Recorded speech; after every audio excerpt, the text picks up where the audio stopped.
அழகு சீரியலை டெய்லி பார்க்கறதுக்கு subscribe to vision time YouTube channel. Bell பட்டனை மறக்காமல் ப்ரெஸ் பண்ணிடுங்க.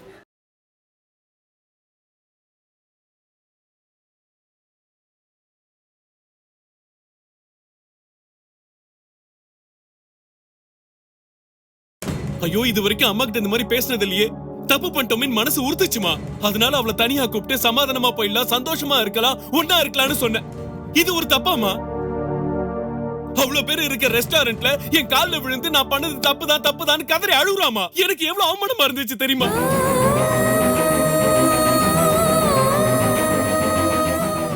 எங்கேயும் போக முடியாம, அங்கேயும் போக முடியாம, உங்களுக்கும் பேச முடியாம, அவளுக்கும் பேச முடியாம செத்தெல்லாம் போல தோணுதுமா. போங்கம்மா. எனக்கேமா இவ்வளவு கஷ்டமான வாழ்க்கை? நான் என்னமா தப்பு பண்ணேன்? எனக்கு தெரிஞ்சு இதெல்லாம் சரிப்பட்டு வரும்னு எனக்கு தோணலம்மா. வாழ்க்கையில சாகுற வரைக்கும் சண்டைன்னு இதமா என் தலையில எழுதிருக்கு. நான் என்னமா பண்ண முடியும் சொல்லுங்கம்மா.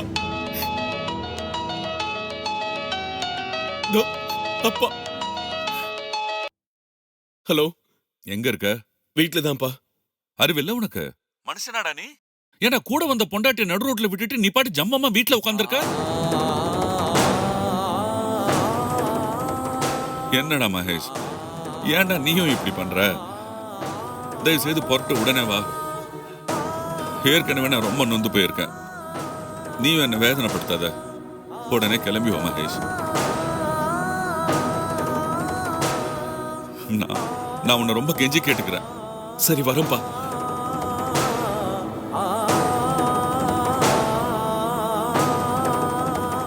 இதோ பத்தாததுக்கு இவர் மட்டும் தான் என்ன விட்டு வச்சிருந்தாரு. இவரு என்ன வதக்க ஆரம்பிச்சிட்டாரு. பொண்டாட்டியை விட்டு எங்கடா போன, உடனே கிளம்பி வான்னு கெஞ்சி கேக்குறாரு. எனக்கு இந்த சங்கடம் எல்லாம் தேவையாமா? அத்தனை பேர் இருந்த கல்யாணத்துல எங்க அப்பா எந்த சூழ்நிலையிலும் யாருக்கிட்டையும் கெஞ்சிட கூடாதுன்னா நான் தாலியை கட்டினேன். ஆனா இப்ப கெஞ்சிக்கிட்டு இருக்காருமா. எல்லாம் என் தலைவிதி. விடுங்க, அனுபவிச்சுதானே ஆகணும்.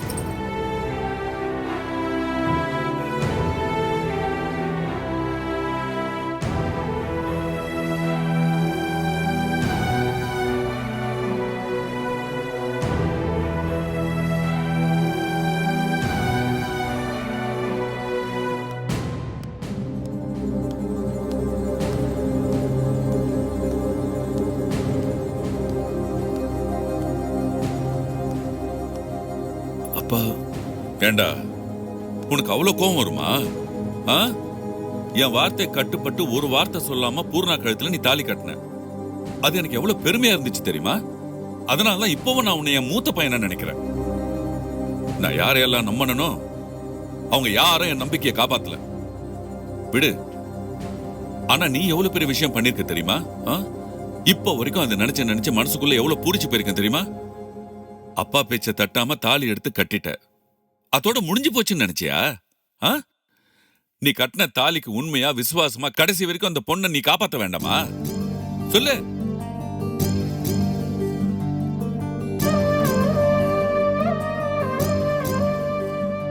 பூர்ணாவ நீ சாதாரணமாவே உள்ளங்கையில வச்சு தாங்கணும்டா. இப்ப அவ ஒரு இக்கட்ல இருக்கா.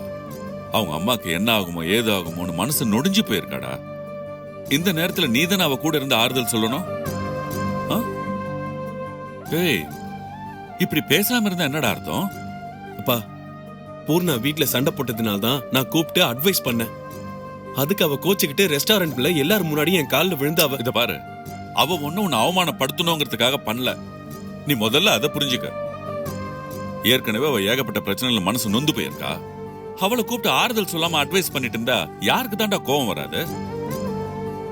அவளும் சின்ன பொண்ணு தானே, அவளுக்கு கோவம் வரக்கூடாதா? ஆனா உன் அத்தை கூட ஒர்க் பண்ற ஸ்டாஃப் இங்க வந்து கேட்டப்போ எவ்வளவு பக்குவமா உன்னை பத்தி பெருமையா சொன்னா தெரியுமா?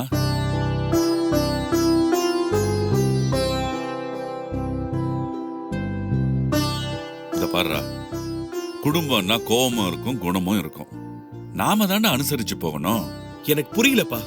நான் யார் பக்கம் பேசணும்னு எனக்கு புரியல. அம்மா கிட்ட கோச்சுக்கிட்டு நான் இத பாரு, யார பத்தியும் நீ பேசக்கூடாது. இதுல உனக்கு அம்மா, அப்பா, அண்ணன், தம்பி, தங்கச்சி யாருமே முக்கியம் இல்ல. உனக்கு உன் பொண்டாட்டி தான் ஃபர்ஸ்ட். மத்தவங்க எல்லாம் அப்புறம் தாண்டா. நீ கட்டின தாலிக்காக உன்னை நம்பி வந்திருக்கல, அந்த நம்பிக்கைக்கு தான் நீ மரியாதை கொடுக்கணும், மத்ததெல்லாம் அப்புறம்தான்.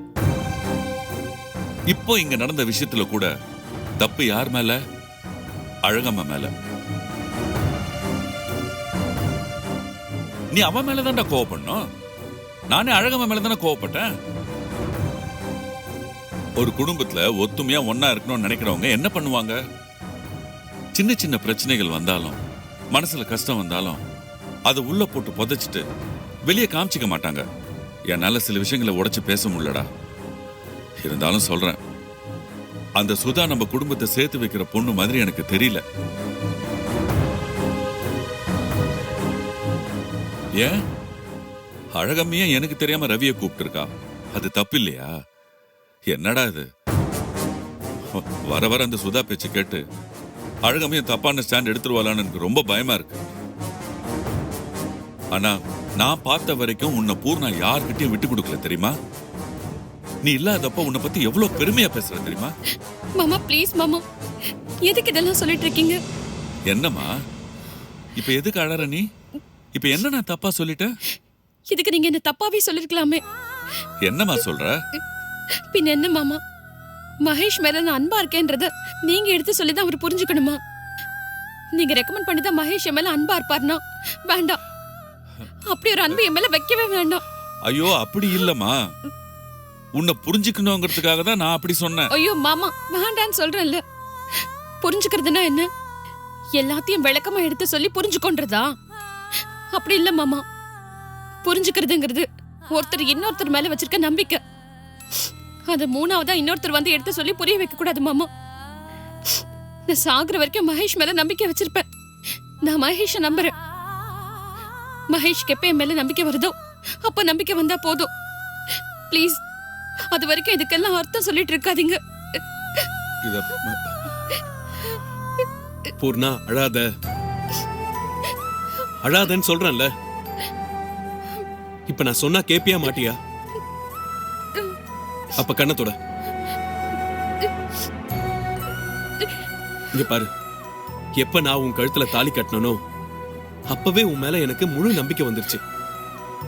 நான் உன்னை நம்பாமலாம் இல்ல. நானும் சாகுற வரைக்கும் உன் மேல முழு நம்பிக்கை வச்சிருப்பேன். அதை யாராலையும் மாத்த முடியாது. போதுமா? இதாண்டா வேணும், இதான் வேணும். உங்களை பாக்குறப்பெல்லாம் என் மனசுக்கு எவ்வளவு நிம்மதியா இருக்கு தெரியுமா? அதே சமயம் வீட்டுக்கு போனா அவங்கள பார்க்கும்போது அவ்வளவு கோவம் வருதுடா. நீங்க ரெண்டு பேரும் இப்படியே இருங்க. காலத்துக்கும் இது போதும்டா. இதுதான்டா எனக்கு வேணும். இதுதான் எனக்கு வேணும்.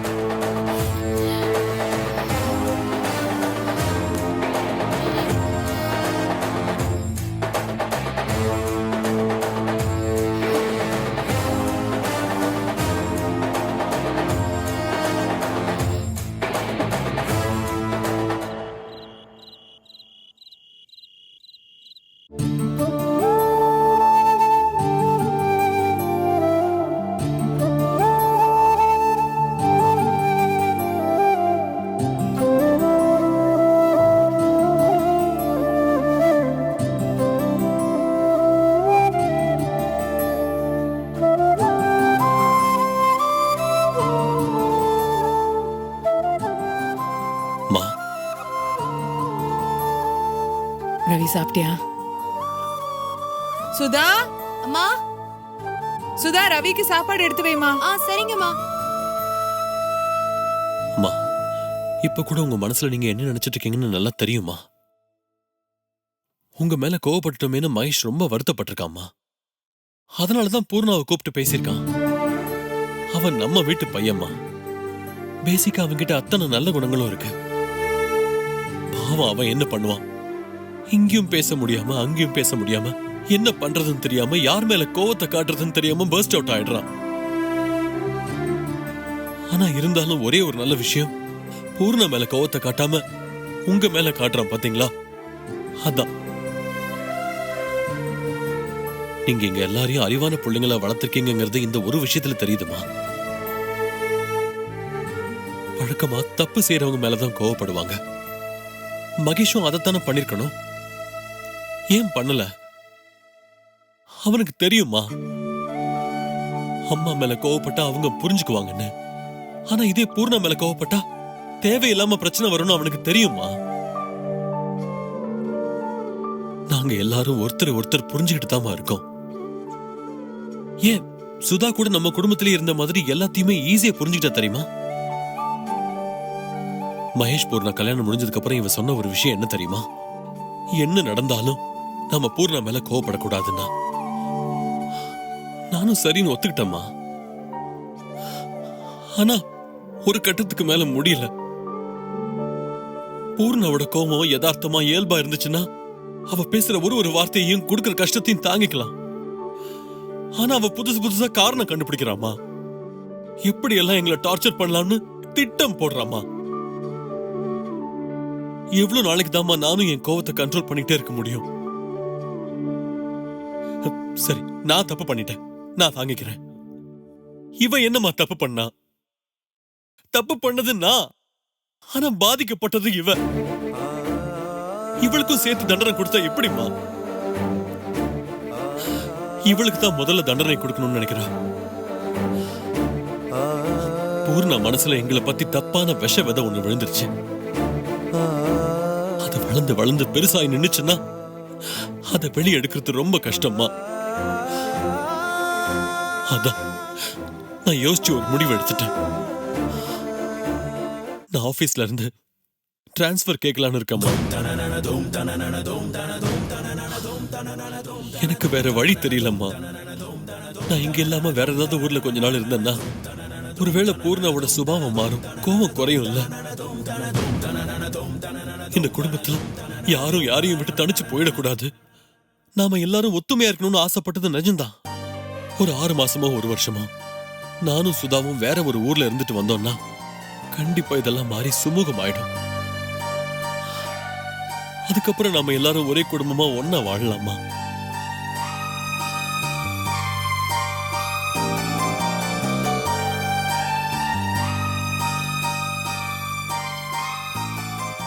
சாரிமா, நான் இப்படி ஒரு முடிவு எடுத்து அதை உங்ககிட்ட சொல்றதுக்கு எவ்வளவு கஷ்டப்பட்டிருப்பேன்னு உங்களுக்கே தெரியும். எனக்கு வேற வழி அது நாங்க கண்டிப்பா ஏத்துப்போம், போக மாட்டோம்.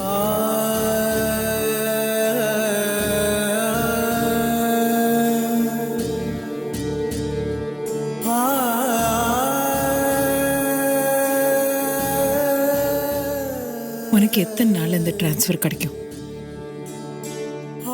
ஒன்னு தாண்டா. டிரான்ஸ்ஃபருக்கு சொன்னா எத்தனை நாள்ல கிடைக்கும்? கேஸ் ஒன்னு பெண்டிங்ல இருக்குமா? அதை முடிச்சு கொடுத்துட்டேன்னா ஒரு மாசத்துல டிரான்ஸ்ஃபர் கொடுத்துருவாங்கம்மா. அப்ப நீ டிரான்ஸ்ஃபர் வாங்கிடு.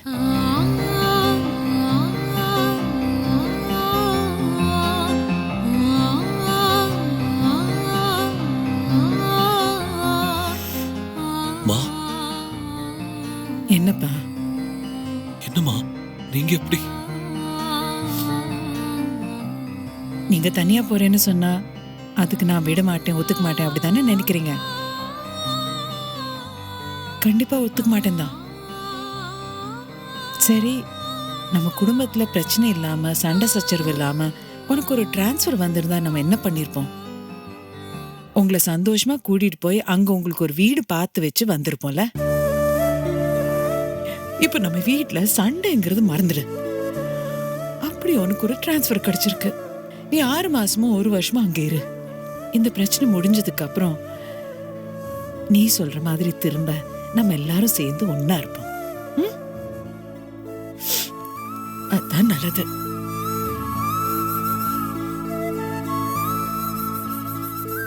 ஆறு மாசத்துக்கு அப்புறம் நீ இந்த குடும்பத்துக்கு திரும்பி வந்துருவ, நான் நம்புறேன். என் பிள்ளைய பத்தி எனக்கு தெரியும்.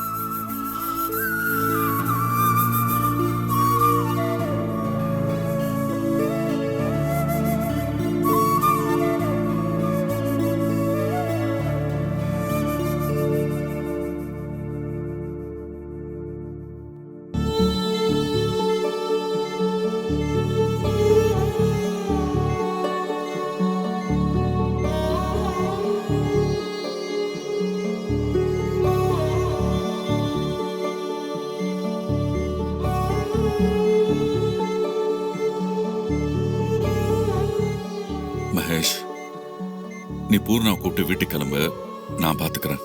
இல்லப்பா, நீங்க போங்க, நானும் பூர்ணாவும் பாத்துக்கிறோம். நான் தான் பாத்துக்கிறேன்னு சொல்றேன்ல, ஏன்டா அடம் பிடிக்கிற? பூர்ணா, அவனை கூட்டு போமா.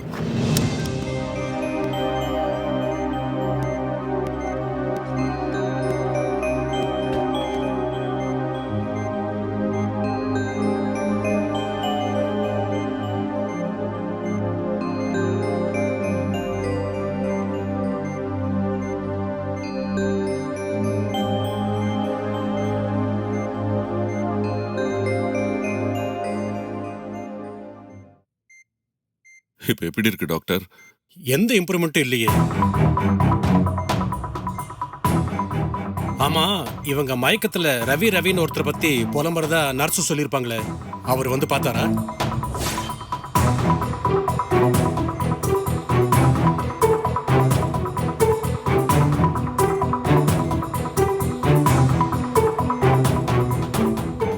சார், கேட்டதுக்கு பதில் சொல்லுங்க. இப்படி தலை குனிஞ்சு நின்னீங்கன்னா அவர் வந்தாரா இல்லையா? இல்ல டாக்டர். ஏன், அவர் வெளிநாட்டுல எதுவும் இருக்காரா? ஆ, இல்ல இல்ல டாக்டர், அவர் இங்கதான் இருக்காரு. அப்புறம் என்ன, வந்து பார்க்க வேண்டியது தானே? இதோ பாருங்க, எல்லா வியாதியும் மருந்து மாத்திரையை கொடுத்து மட்டுமே குணப்படுத்திட முடியாது. சில விஷயங்களை நாம சைக்கலாஜிக்கலா தான் ட்ரீட் பண்ணணும்.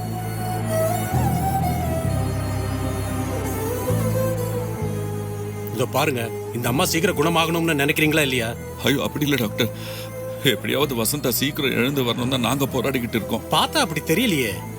ஏற்கனவே அவங்களுக்கு பிடிக்காத விஷயங்களை பண்ணித்தானே இங்க கொண்டு வந்து சேர்த்திருக்கீங்க. இனிமேலாவது சரி பண்ணணும்ல. அவங்க இருந்த நிலைமையில இருந்து எந்த முன்னேற்றமும் இல்லையே. இது ஒரு சின்ன விஷயம். அந்த ரவி வந்து பார்த்தா ஏதாவது சேஞ்சஸ் இருக்கான்னு தெரியும்ல. அவரை வர வைக்க கூட மாட்டேன்றீங்கன்னா எனக்கு ஒன்றும் புரியலையே. இல்ல டாக்டர், இன்னைக்கு நான் அவரை வர வைக்கிறேன். பார்த்து சீக்கிரம் வர சொல்லுங்க. சரி டாக்டர்.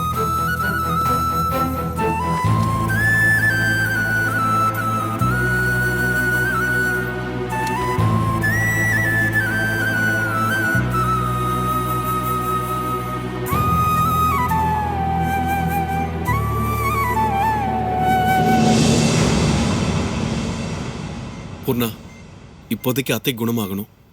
நம்ம எதையும் யோசிக்க வேண்டாம். ரவியை வர சொல்லலாம்.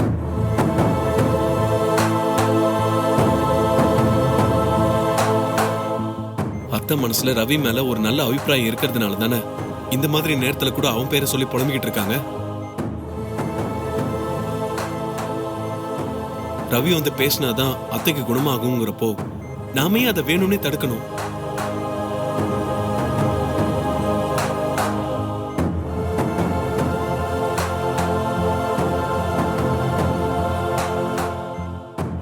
என்னம்மா யோசிக்கிற? எனக்கு கூட தான் அவன் மேல கோபமா இருக்கு. ஆனா வசந்தாவுக்கு நல்லது நடக்கணும்னா அதை பண்ணிதானே ஆகணும். டாக்டரே சொல்றப்ப நாம் என்னமா பண்ண முடியும்? என்னடா டே மகேஷ், நீ பூர்ணாவை வீட்டுக்கு கூட்டு போ. காலையில ரவி அனுப்பிச்சு விடு. சரிப்பா. பூர்ணாவா